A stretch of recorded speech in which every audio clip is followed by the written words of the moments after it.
नमस्कार, बहुत बहुत स्वागत है आपका डॉक्टर वजीर। आज का विषय बहुत ही गंभीर है क्योंकि आज हम बच्चों के बारे में बात कर रहे हैं और हाल फिलहाल में बच्चों को देखा गया है कोविड संक्रमित होते हुए।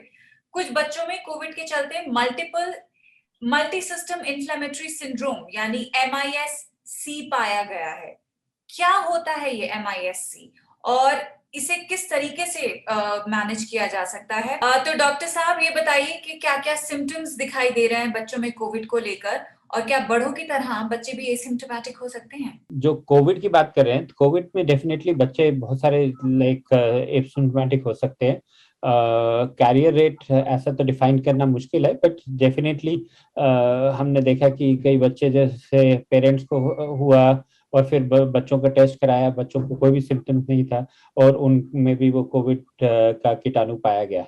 सो सिम्टम्स के बिना भी कोविड होना पॉसिबल है, but at the same time जो जितने भी बच्चों को होता है, जो चाहे वो स्पेशली जैसे हम ओमिक्रॉन की बात करें, इस बार जितने भी हमने बच्चे देखे ज्यादातर को फीवर, जुकाम, खांसी जैसे किसी भी फ्लू में होता है और 4 से 5 दिन के अंदर बच्चे जो होता है फीवर फ्री हो गए। और उसके बाद फिर उनको लाइक लॉन्ग टर्म हुई कॉम्प्लिकेशन जैसे डेल्टा के टाइम में देखी गई थी कुछ बच्चों में या फिर इवन बड़े लोगों में भी, वो थैंकफुली इस बार बच्चों में नहीं देखी गई। अब हम बात करते हैं MIS-C की।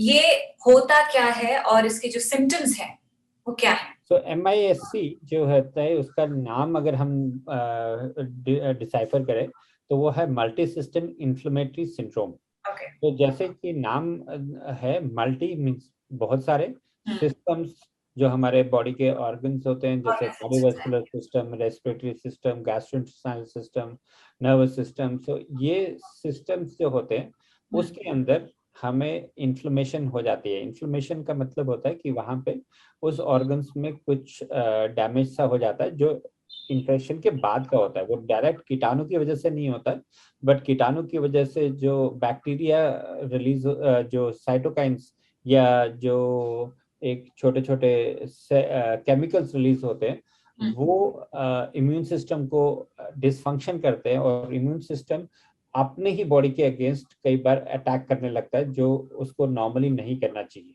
ओके। तो उसकी वजह से ये MIC ये अनकॉमन है। बहुत सारे ये नो बच्चों में नहीं होता, जिनको कोविड भी हुआ हुआ तो ज्यादातर बच्चों में नहीं होता। बट यही एक कॉम्प्लिकेशन जो हमारे को लास्ट टाइम जो डेल्टा में बहुत परेशान किया था कुछ बच्चों के बारे में, जिनको कोविड होने के कई बार 3 से 6 हफ्ते तक बाद भी उनको फीवर वापस आया, फिर उनको रैश हुआ, फिर आंखों में कंजक्टिवाइटिस के सिम्टम्स थे, गैस्ट्रोइंटेस्टाइनल सिम्टम्स जैसे पेट में दर्द, वॉमिटिंग या लूज मोशंस, ये सब होने लगे। और फिर उसके बाद जैसे ही वो 3 4 दिन का फीवर हुआ, बच्चे का ब्लड प्रेशर ड्रॉप होने लगा। कॉम्प्लिकेशन ज्यादातर आती है जब ये हार्ट को इफेक्ट करता है, तो उसमें हार्ट का जो पंपिंग है थोड़ा स्लो हो जाता है, तो ब्लड प्रेशर ड्रॉप होने लगता है और उसकी वजह से जो बाकी ऑर्गन्स है उनका ब्लड सप्लाई जैसे किडनी है, हार्ट है, ये लंग्स है या फिर इवन नर्वस सिस्टम है या ब्रेन है, उसमें ब्लड सप्लाई होना कम हो जाता है। अगर ये हो जाता है तो फिर क्या करते हैं? मतलब इसका ट्रीटमेंट क्या होता है और पेरेंट्स को किस तरह की एहतियात ले सकते हैं?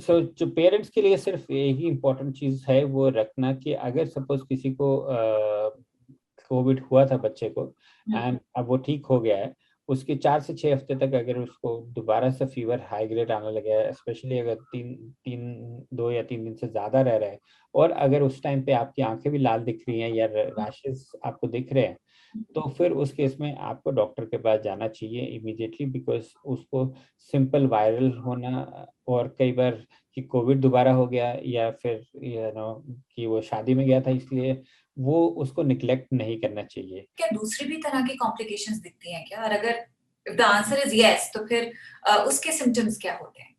तो ज्यादातर बच्चों में लाइक जो कोविड के जो इम्पैक्ट है वो सिर्फ कोविड से रिलेटेड है। तो एक चीज मैंने देखी, 2 साल में सब ने कोविड की बात करी और ऐसा लगा था कि जैसे बाकी बीमारियां तो खत्म ही हो गई हैं, बट ऐसा नहीं है। लाइक हमारे पास अब बाकी बीमारियां भी उतनी ही इम्पोर्टेंट है। सबसे ज्यादा अभी हम द वर्ल्ड हेल्थ ऑर्गेनाइजेशन को सबसे बड़ा प्रॉब्लम है कि जो वैक्सीनेशन बच्चों की डिले हुई है, जैसे ही ये प्रॉब्लम्स खत्म हो गए, सब लोग normal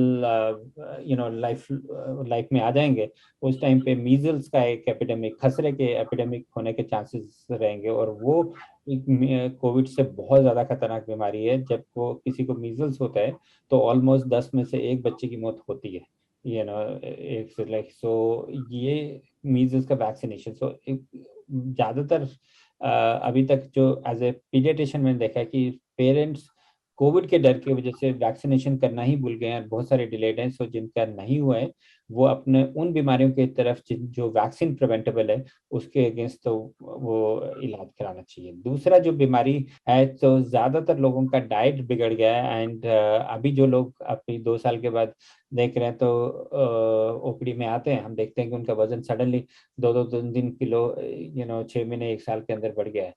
but that is something जिसकी वजह से एक लॉन्ग टर्म प्रॉब्लम आ सकती है, ओबेसिटी लाइक। और तीसरा जो मेजर प्रॉब्लम है वो है घर बैठ के कोई काम नहीं है, पेरेंट्स के पास भी घर में वर्क फ्रॉम होम है, तो वो आपको टीवी देखते रहते हैं। स्पेशली जो देखा गया है कि जो छोटे बच्चे हैं, 2 साल से या 3 साल से कम बच्चे, जिनको पास पेरेंट्स को काम करना है, वो टीवी लगा देते हैं पूरा दिन, वो एक रिदम में वही आपका सॉन्ग्स या राइम्स चल रहे होते हैं, तो उनका ब्रेन डेवलपमेंट थोड़ा सा हैम्पर्ड होता है। And autism and autistic spectrum disorder, जिसके अंदर स्पीच या कम्युनिकेशन की प्रॉब्लम्स होती हैं, वो ज्यादा पाया गया है। एंड रीजन ये होता है कि जब बच्चा ह्यूमन इंटरेक्शन से अलग होता है, वो टीवी देख रहा होता है, तो वो टीवी ही सुनता रहता है मगर उसको बोलने की जरूरत नहीं है।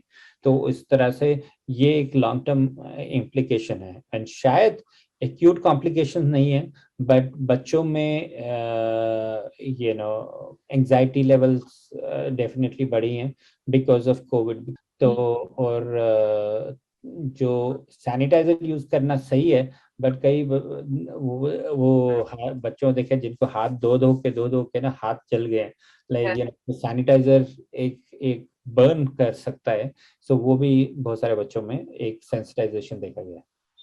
कोविड की हम बात कर रहे हैं, बच्चों की बात कर रहे हैं, क्या कोई ऐसा तरीका है कि बच्चों को कोविड होने से रोका जा सके? कोविड का एक ही तरीका है कि कोविड के जो मरीज है या मरीज नहीं है तो जिसके पास भी कोविड है, उसके 6 फीट के दायरे में ना जाए।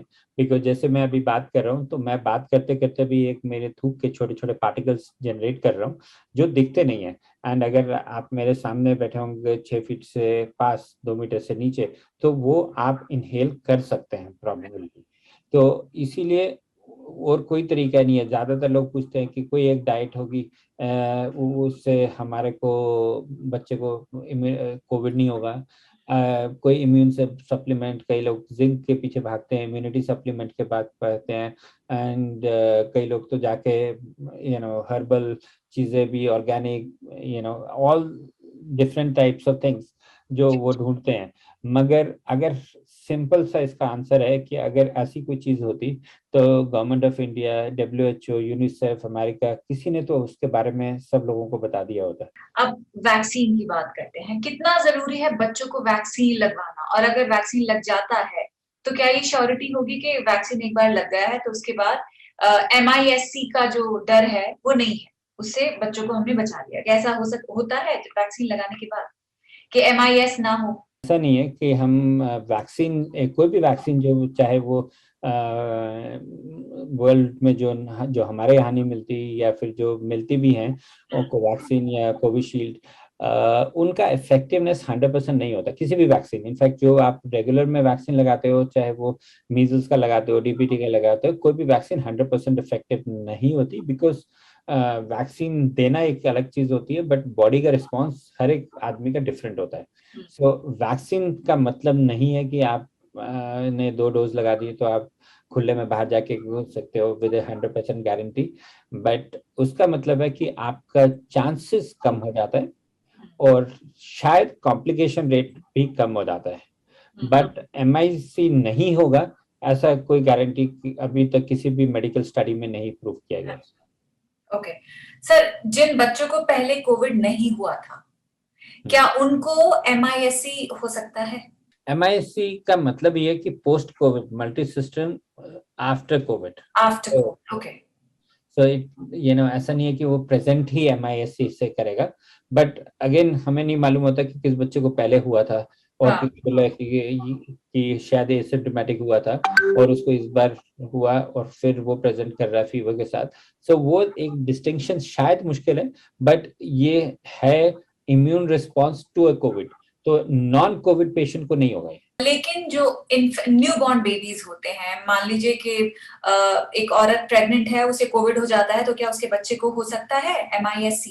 उसको हो सकता है, बिकॉज वो मदर के जो इम्यूनोग्लोबुलिन्स है वो पास करते हैं through the placenta into the baby, और फिर बेबी में होने के बाद जब वो पैदा होता है तो उसका इम्यून डिसरेगुलेशन होता है और कई बच्चों को हो सकता है। अब अगेन ऐसा नहीं है कि सब बच्चों को MIC होगा और चांसेस कम होते हैं, बट डेफिनेटली हो सकता है। ओके, बहुत बहुत शुक्रिया डॉक्टर साहब, बहुत सारे ये सवाल थे और बच्चों से जुड़े जब सवाल होते हैं तो जाहिर सी बात है घबराहट बहुत ज्यादा बढ़ जाती है, तो आपने बहुत ही अच्छी तरह से इनको सरल भाषा में एक्सप्लेन कर दिया है। हम उम्मीद करते हैं जितने लोग ये वीडियो देख रहे हैं उनके लिए भी बिल्कुल आसान हो गए होंगे ये सारे सवाल। बहुत बहुत शुक्रिया अपना समय देने के लिए। मास्क पहनें, 2 गज दूरी रखें, हाथों को साफ रखें, टीका लगवाएं और सुरक्षित रहें।